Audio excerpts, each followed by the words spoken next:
This problem is an example of how you will solve for mass using the heat equation. Given in the problem is the amount of heat required. In my example, it was 1.60 times 10 to the fourth joules. I was also told the initial temperature, which is 17.7 degrees Celsius, and then the boiling point, which was 100 degrees Celsius, and that was the final temperature. It did mention in the problem as well that this was a sample of water, which will be important. Now the heat equation is Q equals mc delta T. Q is heat, M is mass, C is the specific heat, which is a constant, and then delta T is the change in temperature.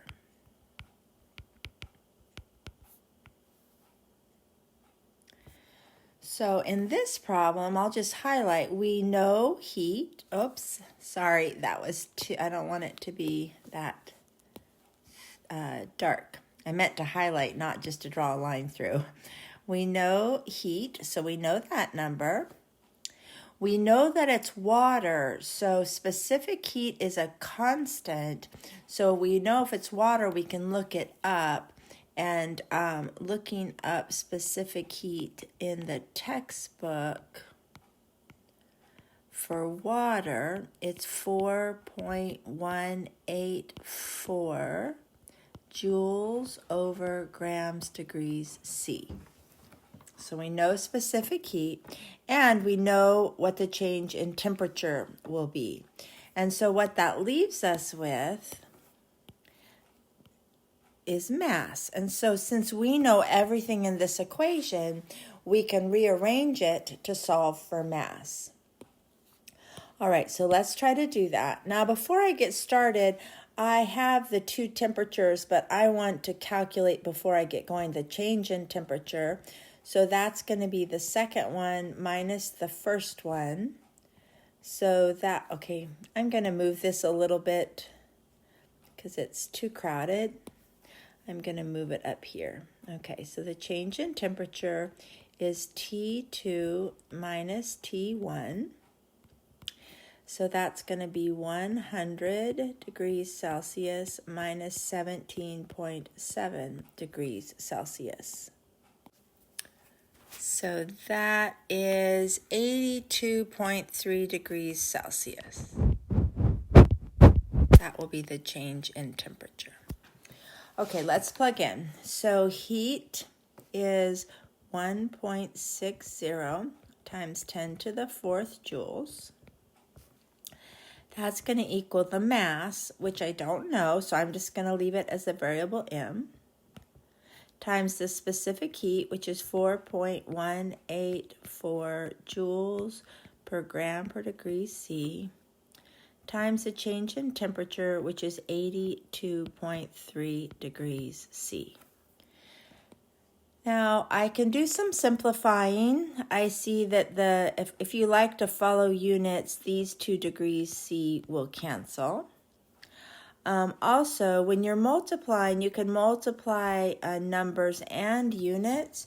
So I'm going to multiply these two numbers to simplify it.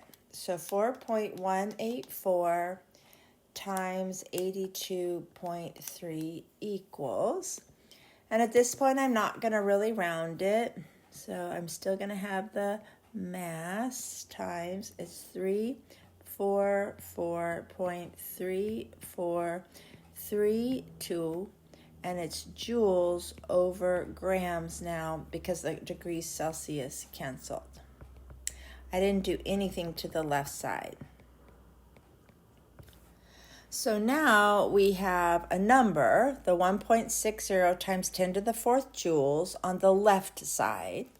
That equals mass times the number 344.3432 joules per gram. And so we'll divide both sides by the 334 to move it over to the left side so we can have mass by itself.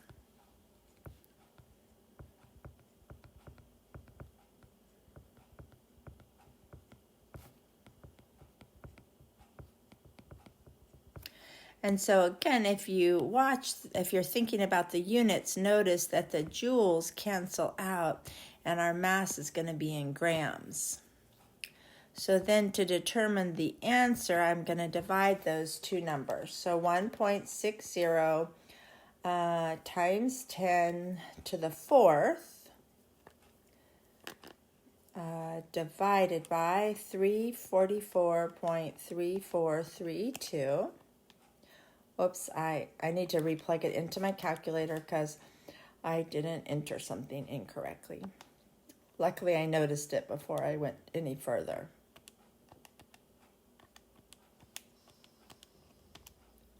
And I get 46.46527. It's grams. Now, that's too many significant figures. So I go back up to where I plugged it in. So I'm going to come back up to this right there.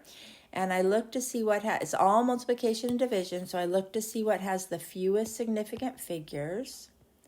So this number has 3 sig figs. This number, which is a constant, so normally we don't have to think about it, but it has 4, and this has 3. So I think 3 is the smallest and would be appropriate. So it's 464, but I'm going to drop off a 6, which will make that round up. So I would report 46.5 grams.